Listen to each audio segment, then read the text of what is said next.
Welcome to the Anika Apple Podcast. I am grateful that you would join me on today. This is a special episode.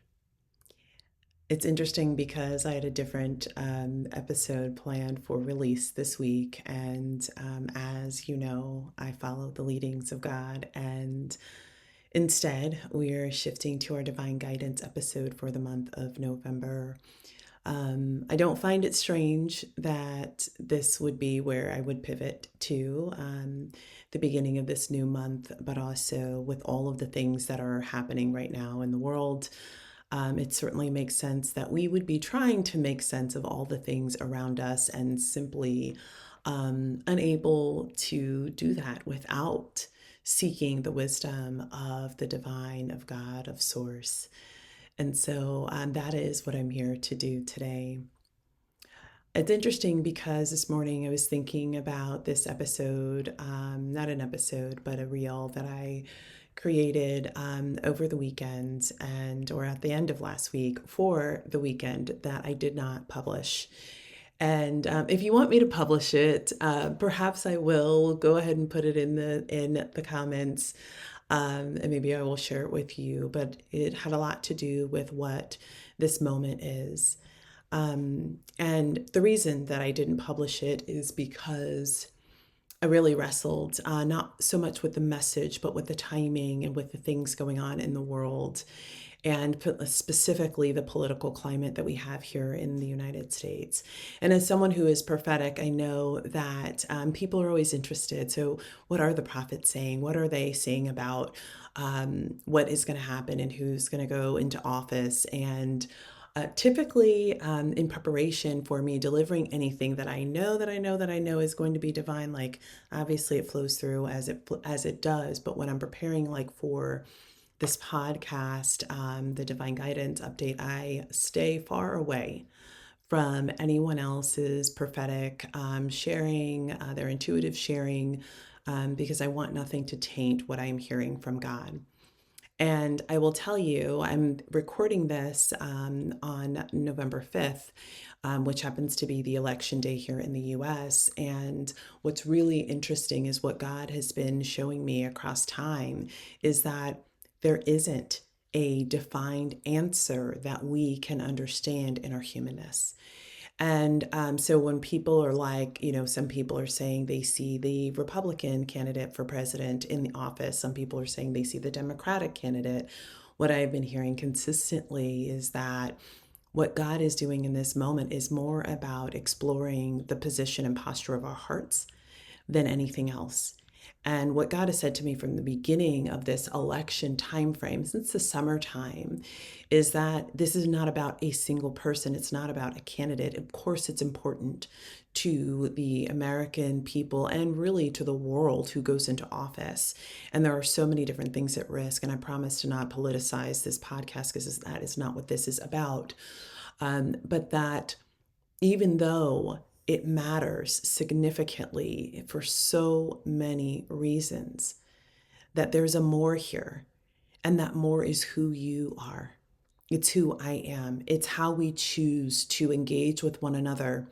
It's how we choose to show up in the world. It's what we choose to do with whatever the outcome is.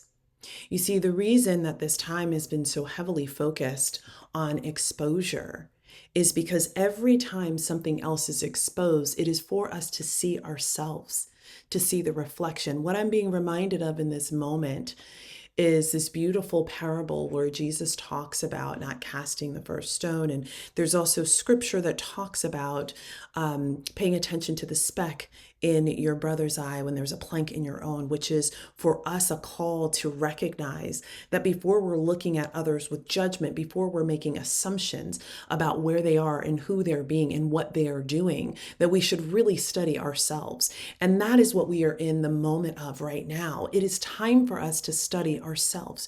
What is the posture of your heart? What can you learn from the apathy that you may have felt throughout this journey? What can you learn from the way that you have perhaps responded to others with differences of opinions of yours? I know that for myself, what I've seen is a lot of curiosity. I wonder sometimes, are you watching what I just saw? Like, how is it that other people who I love deeply and people who I don't know, but know that their hearts are good, know that there is a genuine love for God, like how can it be that we don't see the demonstration of love and peace showing up in a way that is how I would define what God calls love? And perhaps that exploration will lead me to things that I have not yet seen about myself that need to heal or to grow. And I would suggest the same for you. Perhaps what you are seeing is actually calling you back to yourself for your own introspection and exploration. We are in a moment of exposure, but that exposure has moved from the corporate exposure that I talked about over a year ago, and from the exposure that's happening in the hearts of individuals, like what we're seeing happen right now in entertainment.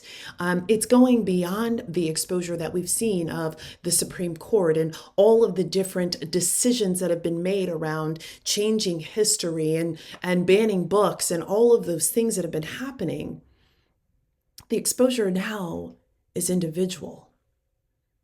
And what you have the opportunity to do is explore what is being exposed about you. And likewise, to explore what is being exposed about your neighbors. What will you do in response to how others feel and are moving in this time? What will you do? How will you shift the way that you treat them? Will you continue to show up with love and peace? Will you be the representative that God created you to be? Will you allow your light to shine? Will you pray for those who are disappointed at whatever the outcome is because it didn't match what they desire? How will you choose to meet the moment? You see, this moment is really about you. It really is about who you are choosing to become.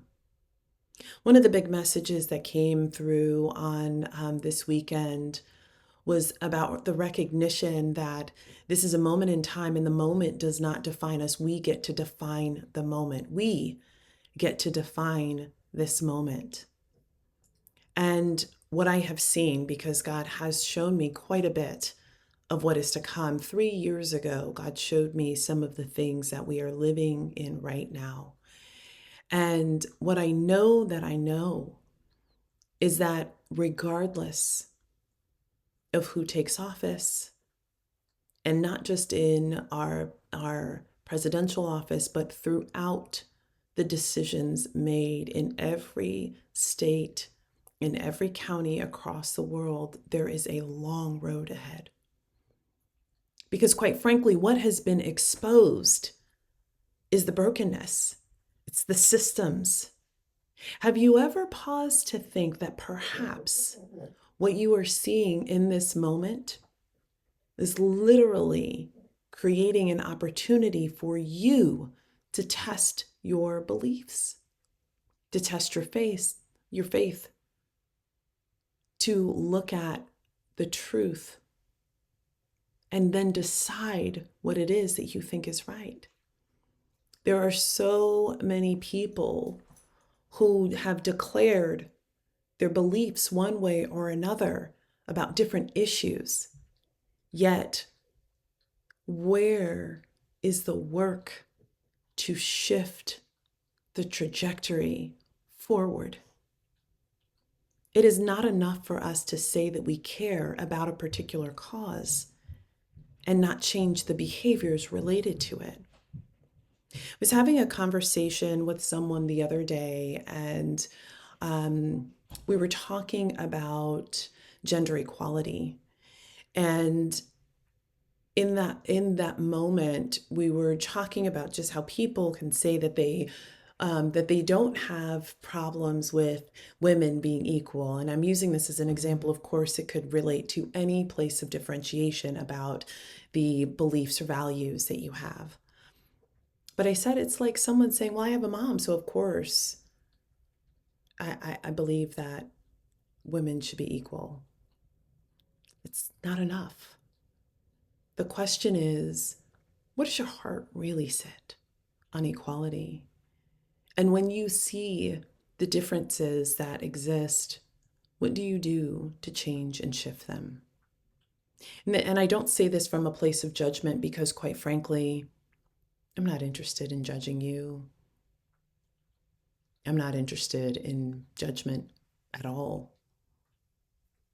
I just genuinely want you to see yourself and to recognize that who you choose to be on November 6th and every day thereafter matters.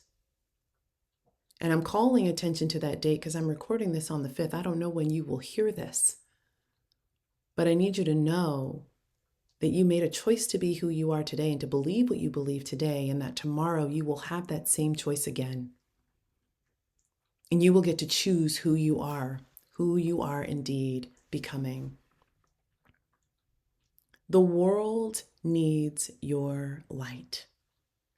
It needs your strength. It needs your power. It needs your intensity. It needs you. And it is so incredibly important that you begin to see what it is that you are recognizing about yourself in a way that is different than what it has been. You see, if we think about the condition of what has been happening in the world, the apathy with which we have had for different places where there has been equality and injustice, it is coming back into the forefront right now. It has all been exposed over and over and over again. When you look at it, I say sometimes to people, come up, like come up 10,000, 30,000 feet and look with broader perspective. Come up a level if you can, if you are connected into the divine, and look with God's eyes. See how brilliantly things have been exposed to us. And then the question becomes, but what are you doing on the other side of what has been exposed to you? Do you still subscribe to the philosophies of the systems? Do you still subscribe to the beliefs of old? Are you still allowing yourself to stand with the things that you know are not right?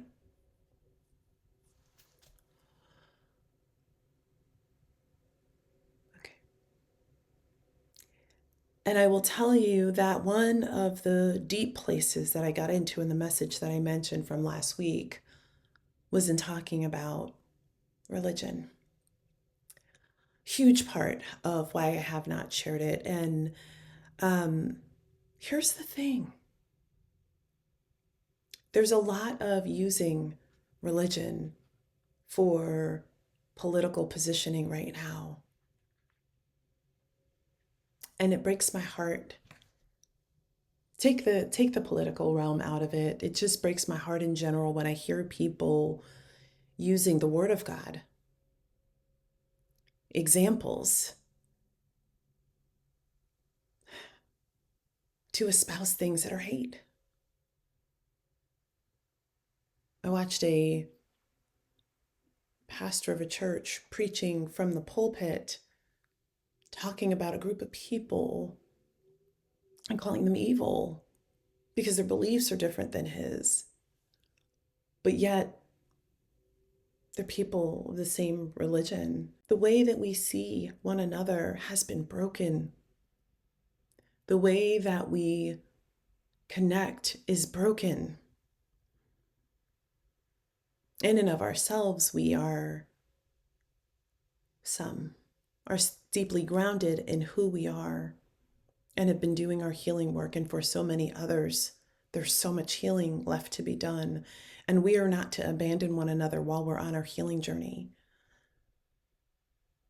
Had I not had people around me who believed in who I would become during my healing journey, there's a question of whether or not I would have made it through. You need the strength of your brothers and sisters of your family that may not share exactly the same opinion or perspective of things to still be by you while you're healing. So we cannot allow people to sit in their places where they're struggling to see themselves. We're supposed to help them, be a reflection of love and light back to them, remind them of who loves them, that their Creator loves them as much today as they did when they first created them. There's no question that we are in a time where we need each other. And the things that have been exposed are intended for us to see them and make different choices. And the reality is, the choices that we're making right now are going to affect some for a really long time. One of the things that I remember sharing was in the same way that my children who are in their teen years ask questions about my choices in my 20s and even younger. Like, what did I decide? And one of my children asked me, who have I voted for all throughout the decades that I've been able to vote? And they want to know why. Why did you pick that person? Why did you vote for that person? We're going to have to answer to the generations to come. Why we did what we did, why we did nothing when there were options, why we chose what we chose. And while I don't think that the approval of someone else is more important than your own, I do think that it's worth the pause to ask yourself if you know why you are choosing what you're choosing. And quite frankly, I hope that you are choosing love and light. I hope that you're choosing what's best for humanity. I hope that you are choosing to begin to see your brothers and sisters as truly that. I hope that we are choosing to bring religions together. I hope that we are choosing to bind one another in love. I hope that we are choosing to pray for what is right and what is good for all, not for some. I hope that we are choosing to create the kind of world where we move away from all of the populations of unhoused people. I hope that we are choosing to find ways to remove the chemicals from our food that are killing us. I hope that we are choosing to shift from what is impending around this world order. I hope that we are choosing God, source, the divine, higher self, love, whatever it is that you call it, that is bigger than you, broader than you, and connected to all humanity. I hope that we are choosing. Because the alternative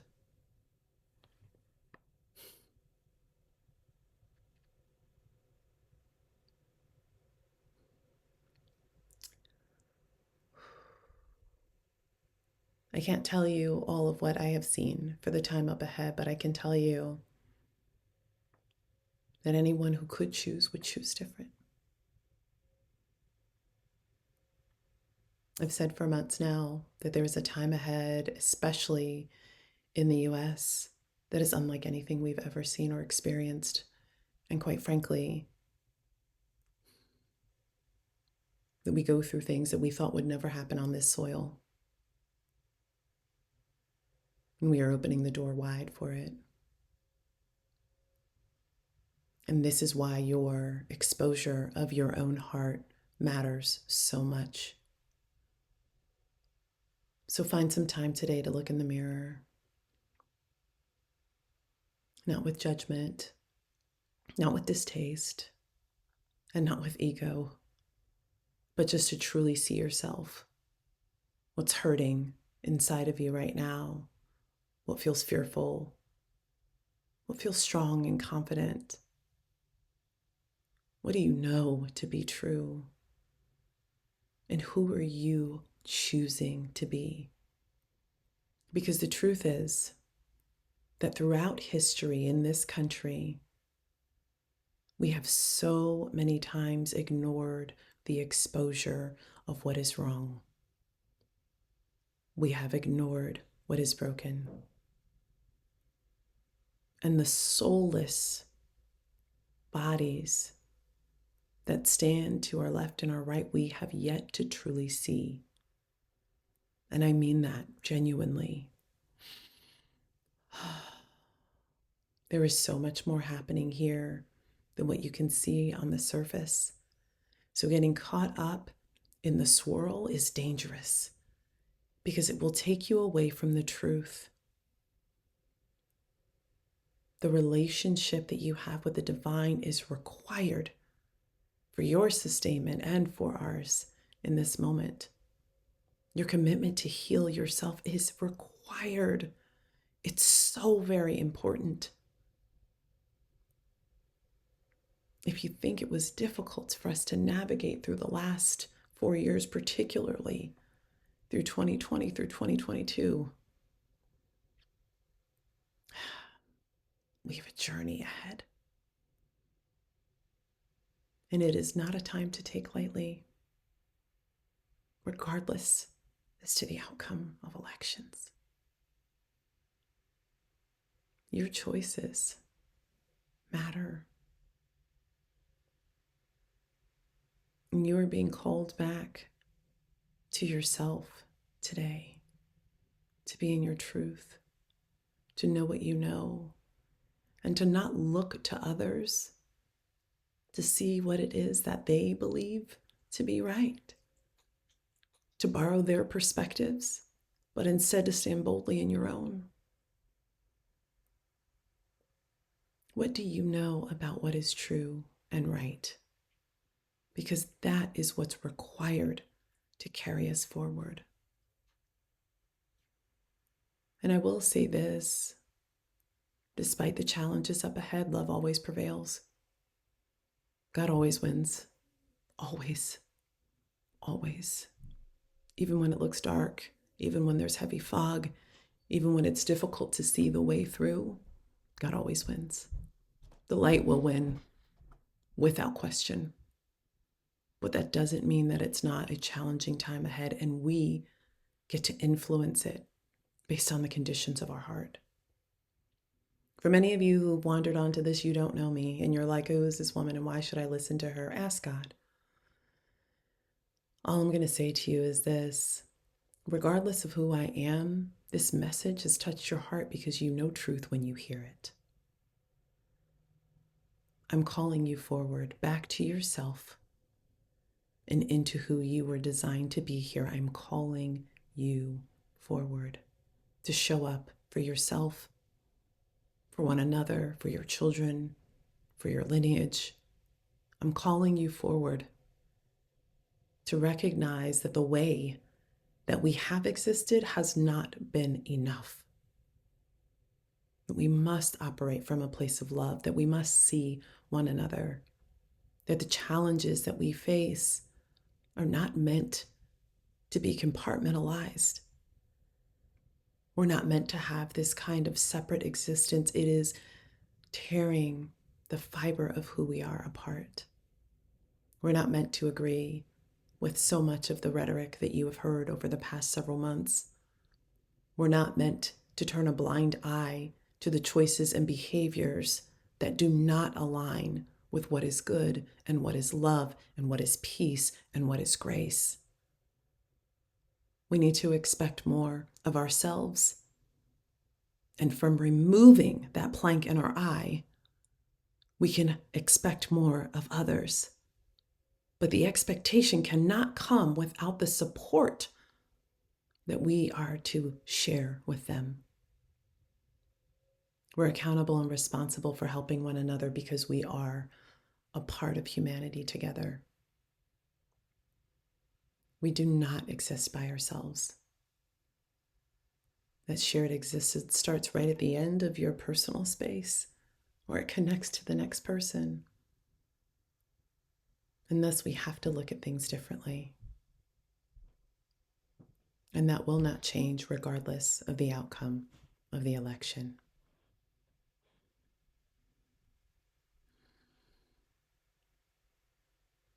I'm calling you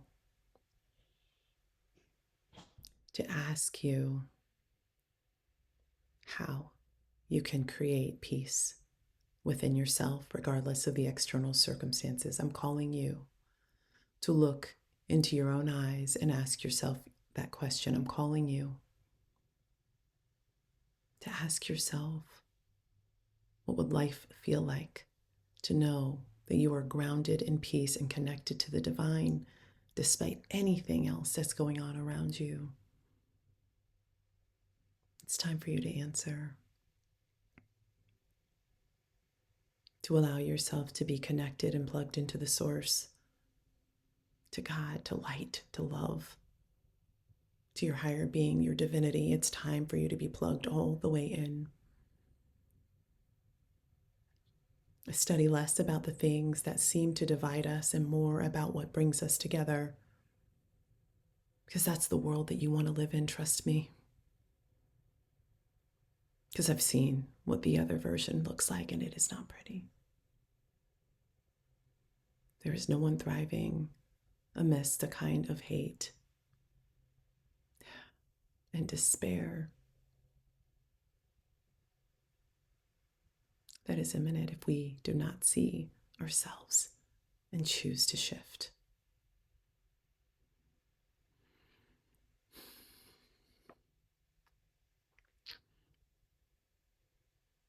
Thank you.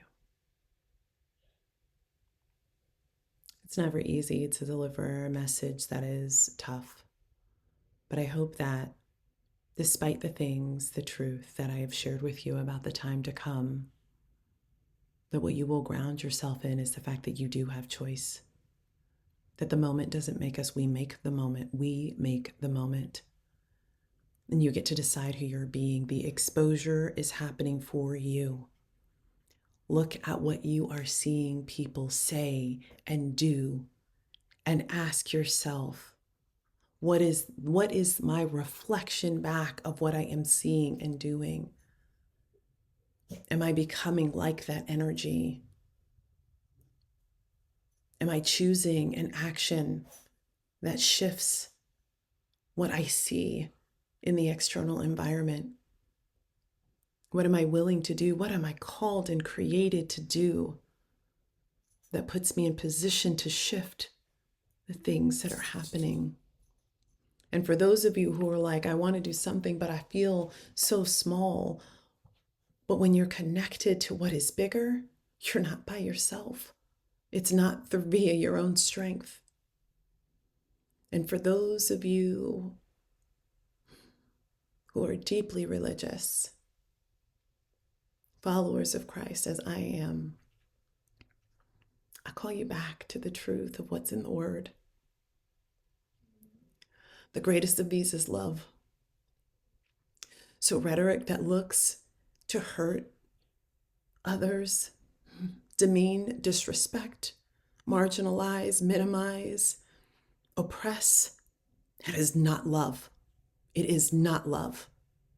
And whatever you are sitting with and supporting and allowing to go forward unchecked, that is not that, is not aligned with God. It is not. And you can take that straight to God for your own confirmation. The exposure is meant for you to see yourself and to shift. That is it. All of these things that we are seeing tell us where the brokenness exists. It tells us what needs to be changed and transformed in this time. And the responsibility will sit with all of us, not just simply in a political office, because those systems are broken too.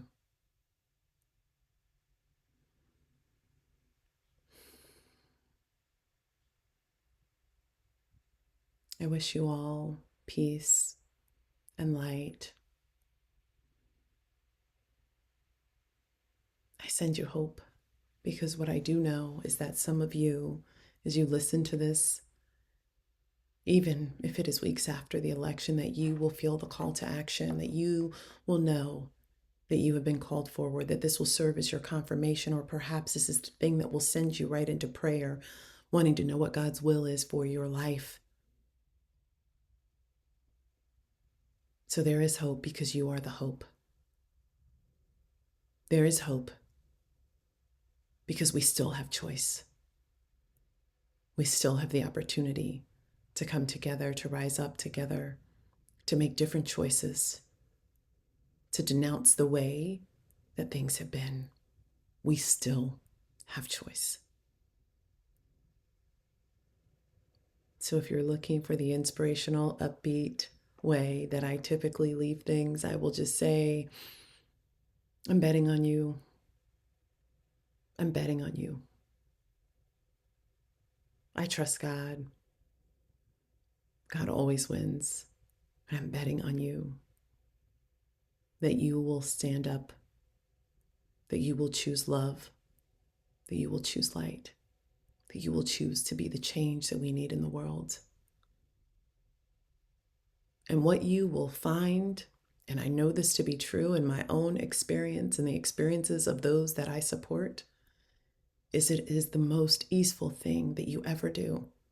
It's choosing truth, your truth. There's no discomfort, there's no friction, there's no wondering because you just know.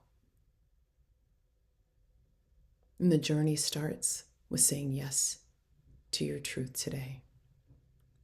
I wish you all peace and blessings, and I look forward to the next episode of the Anika Apple Podcast.